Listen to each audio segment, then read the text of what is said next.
Alright, magandang araw sa inyong lahat dyan, oh. Magandang hapon. Dito ho pala tayo pa rin sa isla ng Boracay. It's my second day dito, no. So, second day in my second time, 'di ba? So, pangalawang balik ko sa isla ng Boracay kasi yung first ay nung February 2024, tapos ito yung pangalawa natin balik dito sa Boracay June 2024. So, yun lang, bali second day ko to dito ngayon. At itong content ho natin, pag-uusapan ho natin is yung development ng Boracay Island. So meron ako mga napapanood ng mga picture, mga memes na sinishare sa mga nostalgia pages, parang ano ba, mga nostalgia channel gano'n, no, na itong lugar ay way back mga 1960s, 1970s.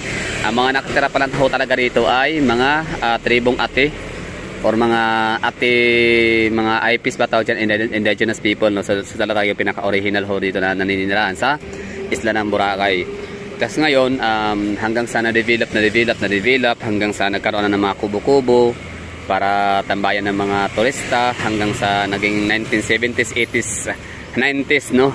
At yung parang huli ko nakita 1998, no? So talagang purong ano pa to dito, 1998, mga kakahuyan, mga gano'n, no?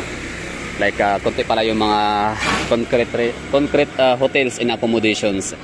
Wala pa siya masyadong mga restaurants and mga shops, mga dine-ins, mga gano'n, no? Hanggang sa early 2000, talagang umusbong na talaga ang pangalang Boracay, na talagang pinapasikat lalo sa mga mainstream media ng mga celebrity na pagkabakasyon during Holy Week, kasi Holy Week yung talagang pinaka-araw na wala silang trabaho, wala silang taping. So dito sila nagpupunta sa Boracay bakasyonan. Tas ngayon, nitong huli, syempre ang Boracay is nakilala ulit nung sa time ni although kilala talaga ang hindi pa si Digong, itong Boracay ay kilala talaga, no? Pero mas lalong umingay ang pangalan ng Boracay nung pinasara niya ito ng 6 months noong 2018. At yun, nilinis or rehabilitate itong buong isla ng Boracay. Nilinis yung kalsada, yung tubig, no? Kasi nakitaan na napakataas na bilang ng content of bilang ng coliform content. So ibig sabihin ng coliform content, diba, yung parang mga dumi siya, mga mikrobyo na hindi siya pag maraming merong kumbaga parang standard na bilang na kapag lalagpas ka doon ay hindi na siya ligtas, or lalagpas ang content, coliform content sa isang tubig, sa isang dagat or ilog, ay hindi na ho siya ligtas paliguan, hindi na ho siya ligtas sa magtampisaw, no? So magkukos na ho siya ng sakit, at yun, gastos sa gobyerno yun. So ginawa ni PRRD ay ni-rehabilitate niya ang Boracay Isla. Tapos yun, parang gumawa ng batas na basta pinagbabawal na yung parang kinonfis parang pinahinto yata, no?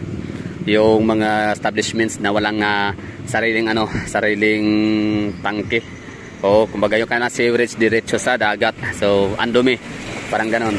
So nangyari noon after 6 months, so na-rehabilitate nga, very successful despite sa napakadaming mga nag-antay or nag-oppose, no? Sobrang daming mga pumigil kasi nga daw, kaya daw pinasara ni Digong ang Boracay dahil sa magtatayo ito ng napakalaking casino dito sa Boracay. Ayun, no? So ito na nabukas na 2018, 19, 20 or 2019 man, anong year yun, basta bago mag-pandemic. So ilang years na ang nakalipas, so wala pa rin naman tayo nakikitang napakalambuhalang casino dito sa lugar Pasugalan, no, so far. Tapos ito pa bagong ito yung kalsada, bago lang to. Kumbaga hindi man ako taga rito, pero makikita ko, mapapansin ko talaga siya, or masasabi kong itong facility na to bago lang to. Hindi mo sa makitaan ng luma, no, like mga 10 years ago. So parang bago lang talaga siyang gawa, siguro mga 3 years or 4 years ago. So ngayon, ito mga driver ng ito, yung mga ganyan, tinatanong ko ho sila kung kailan lang ho ba naging simentado itong daan dito. So sabi nila, simentado naman talaga ang daan dito, sir, dati pa. Yun nga lang ay napakaliit. Maliit lang talaga yun, parang single lane, no? Tapos wala pa siyang expansion, or wala siyang expansion, no? Wala siyang road widening na gaganapin. At the same time, wala rin siyang drainage. Kalsada na talaga siya na double lane. Tapos ang gilid nito ay na siya, mga bato, rough road, ganun. Sinong mga nakatira dyan sa Lapu-Lapu City, or kahit hindi ka nakatira ng Lapu-Lapu City, Cebu, kung ikaw ay nakapunta ng Lapu-Lapu City, Cebu, parang ganun yung setup, no? Yun ang na-imagine ko, hindi man ako sigurado, pero the way na finitured out ni Kuyang ng mga driver. Actually, hindi lang isang driver, tinatanong kung marami ho, no? So, nung pagkasabi niya na maliit na kalsada, simentado naman na. Pero yun nga lang daw talaga, walang drainage. Tapos, walang sidewalk. Ibig sabihin may sidewalk siya, pero rough road, no? So, kung ikaw ay taga Lapu-Lapu City, Cebu, so yun ang magiging, parang gano'n ang istura. Konkreto, na maliit na daan, double lane, papunta rito, paroon. Tapos yung gilid ay, ano na siya, rough road, mga bato-bato. Ibig sabihin, kung hindi ka mag-ingat, maglalakad, pwede kang matapilok, or pwede kang subsob yung mga kuko, daliri yung mga kuko sa mga bato-bato. So, nung sa panahon ni Digong, 2018 ba yun, 2019, so ito, nagkaroon na siya ng road widening, mas pinamukhang legit talaga yung kalsada. Nasulit talaga papasyalan, maglalakad-lakad dito, kahit nakaapak ka lang, okay lang, di ba? O, ang lawak ng sidewalk, Tapos drainage naman siya. So kung ikaw naman ay taga Davao na hindi ka pa nakapunta ng ikaw taga Davao, no? Tapos hindi ka pa nakapunta ulit ng Boracay mula nung ito ay napasiminto na ng maayos ang daan. So, 'di ba mayroon siyang similarity sa lugar natin, 'di ba? Kalsada, tapos drainage, ilan ito drainage, tapos ito ginawang sidewalk.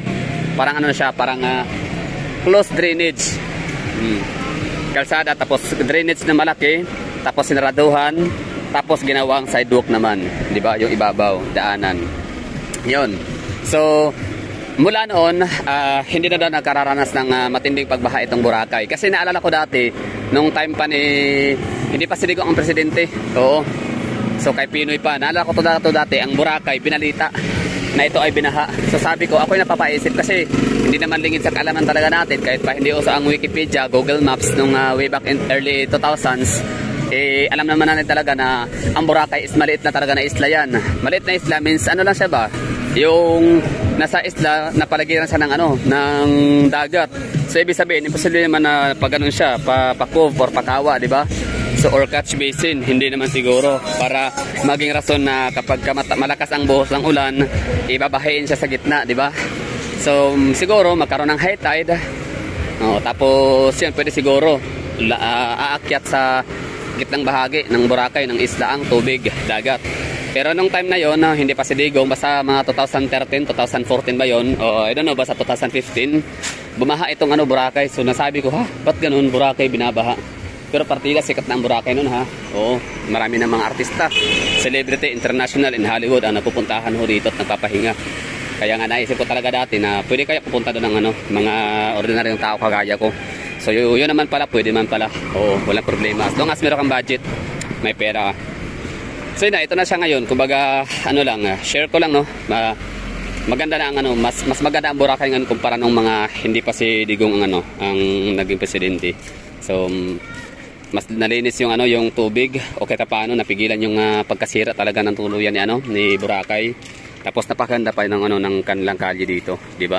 So para kang nasa maliit little city, di ba? Or city, island city of the Philippines na napakaganda ng setup. Di ba? O daming mga hotels. Kahit hindi na yan i-underground cabling system, okay lang. Ang mga wire, gawad ng kuryente, okay na, wala problema yan. Ang mahalaga talaga malinis ang kalsada. Tapos malapad ang sidewalk para sa mga taong maglalakad. Okay na tayo. So, thank you for watching and I have to say bye-bye. Ingat.